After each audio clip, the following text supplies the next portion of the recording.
Hello friends, welcome to our channel box office blockbusters. কথা বলবো ওমর এই মুভির প্রথম দিনের আমেরিকা প্লাস 16 দিনের বাংলাদেশের কালেকশন নিয়ে। কথা বলবো মোনা জিন্টু এই মুভির প্রথম দিনে পাকিস্তান এবং 16 দিনে বাংলাদেশের কালেকশন নিয়ে। কথা বলবো রাজকুমার এই মুভির ইউএসএ কানাডা বাংলাদেশের 16 দিনের কালেকশন নিয়ে, অস্ট্রেলিয়ার প্রথম দিনে কালেকশন নিয়ে। আপনারা জানেন রাজকুমার কিন্তু আজ অস্ট্রেলিয়াতে রিলিজ হয়েছে, মোনা জিন্টু পাকিস্তানে রিলিজ হয়েছে, ওমর এই ফিল্মটি ইউএসএ কানাডা মার্কেটে রিলিজ হয়েছে। আপনারা জানেন মোনা জিন্টু যুদ্ধের পরে হতে পারে প্রথম বাংলা ফিল্ম যেটি পাকিস্তানে রিলিজ হয়েছে। কথা বলবো এই তিনটি মুভির কালেকশন নিয়ে। ভিডিও ভালো লাগে তো লাইক করবেন এবং এখন যদি বক্স অফিস ব্লগ বা চ্যানেলটি সাবস্ক্রাইব না করে থাকেন, সবার আগে সকল মুভির latest update plus box office collection জানার জন্য আমাদের চ্যানেলটি সাবস্ক্রাইব করে নেবেন। প্রথমত বলবো ওমর নিয়ে। বাজছিল 2 কোটি টাকা। লিড হলো শরীফুল রাজ স্যার, 16 দিন কমপ্লিট করে নিয়েছে। শরীফুল রাজ স্যার অভিনীত ওমর ফিল্মটি কিন্তু ক্লিন হিট ব্লকবাস্টার। আপনারা জানেন ওমর ভালো রিভিউ রেসপন্স পেয়েছে এবং নিজেদের তৃতীয় সপ্তাহে এসে মুভির সিনেমা হলও কিন্তু বাংলাদেশে বেড়েছে, যেখানে মুভিটি কিন্তু ইউএসএ কানাডা মার্কেটেও রিলিজ হয়েছে। আপনি জানিয়ে দেই শরীফুল রাজ স্যার খুবই ভালো অ্যাক্টর, তার ভালো নামডাক রয়েছে, তার এই ফিল্মটি বক্স অফিসে ভালো কালেকশন করছে।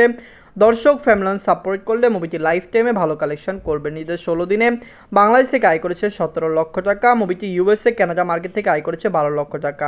ওয়ার্ল্ড মার্কেট থেকে আয় করেছে 29 লক্ষ টাকা। টোটাল এমএ কালেকশন হলো 1,77,00,000 লক্ষ টাকা। আপনারা যদি এখনও ওমর না থাকেন দেখবেন শরীফুল রাজ স্যার অভিনীত ওমর ফিল্মটি কেমন হয়েছে, লং টাইম রানে মুভিটি কত টাকা আয় করতে পারে। আমরা এক্সপেক্ট করছি ওমর 3 থেকে 3.5 কোটি প্লাস বিজনেস করবে।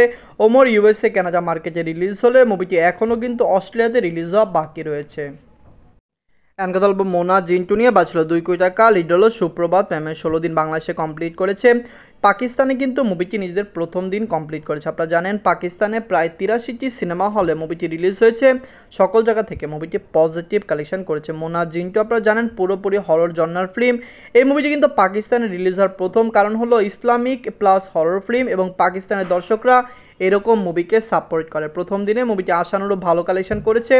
লং টাইম রানে মুভিটি পাকিস্তানতে ভালো কালেকশন করবে, কারণ জাস মাল্টিমিডিয়া নিজেও বলেছে মোনা জিন্টু পাকিস্তানে ভালো রেসপন্স পাবে, কারণ ডিস্ট্রিবিউটররা এই মুভিকে ভালোভাবে আপনারা জানেন মার্কেটিং করেছেন। ঈদের 16 দিনে বাংলাদেশ থেকে আয় করেছে 15 লক্ষ টাকা। ওভারসিজ মার্কেট থেকে আয় করেছে 21 লক্ষ টাকা। ওয়ার্ল্ড মার্কেট থেকে আয় করেছে 36 লক্ষ টাকা। টোটাল এমএ কালেকশন হলো 2,40,00,000 টাকা। মুভিটি কিন্তু প্রথম দিন পাকিস্তানে 21 লক্ষ টাকা আয় করেছে, যেটি ওভারসিজ মার্কেটের কালেকশন। পাকিস্তানে মুভিটি 83টি শো পেয়েছে। একটি সিনেমা হলে মুভিটি 9টি শো পেয়েছে, যেটি একটি অসাধারণ একটি রেসপন্স। আমরা এক্সপেক্ট করছি মোনা জিন্টু পাকিস্তান থেকে ব্লকবাস্টার হবে। ওয়ার্ল্ড মার্কেট থেকে মুভিটি 5 থেকে 8 কোটি প্লাস বিজনেস করতে পারে। কথা বলবো রাজকুমার নিয়ে। বাজছিল 10 কোটি টাকা। লিড হলো সুপারস্টার সাকিব খান স্যার, 16 দিন বাংলাদেশে কমপ্লিট করেছে। ইউএসএ কানাডা মার্কেটেও মুভিটি ভালো চলছে। অস্ট্রেলিয়াতে মুভিটি নিজেদের প্রথম দিন কমপ্লিট করেছে। আপনারা জানিয়ে দেই রাজকুমার কিন্তু blockbuster film. Arshad Adnan sir বলেছেন রাজকুমার প্রিয়তমা থেকেও ব্লকবাস্টার হবে, মানে প্রিয়তমার আয় যদি 43 কোটি টাকা হয়, হতে পারে রাজকুমার এর চেয়ে বড় আয় করতে পারে, বেশি আয় করতে পারে। এর প্রধান কারণ রাজকুমারকে তারা ওভারসিজ মার্কেটে রিলিজ হবে। আপনারা জানেন আয়ারল্যান্ডে বিগত কয়েক বছরও বাংলাদেশের কোনো ফিল্ম রিলিজ হয়নি। আয়ারল্যান্ডে প্রথম বাংলা ফিল্ম হিসাবে রাজকুমার রিলিজ হতে যাচ্ছে, যেটি একটি ভালো রেসপন্স। দর্শকরা যদি সাপোর্ট করে অবশ্যই আয়ারল্যান্ডের থেকেও মুভিটি ভালো আয় করবে। আপনি জানিয়ে দেই মুভিটি ভিন্ন ভিন্ন লোকেশনে রিলিজ হচ্ছে, যেমন মুভিটি অলরেডি ইউএসএ কানাডাতে চলছে, আজ অস্ট্রেলিয়াতে রিলিজ হয়েছে। মুভিটি ইতালি, ইউরোপ অনেক দেশে চলছে এবং সামনেও রিলিজ হবে। নিজেদের 16 দিনেও যে বাংলাদেশ থেকে আয় করেছে 35 লক্ষ টাকা। ইউএসএ কানাডা মার্কেট থেকে আয় করেছে 18 লক্ষ টাকা। মুভিটি অস্ট্রেলিয়াতে প্রথম দিন আয় করেছে 12 লক্ষ টাকা।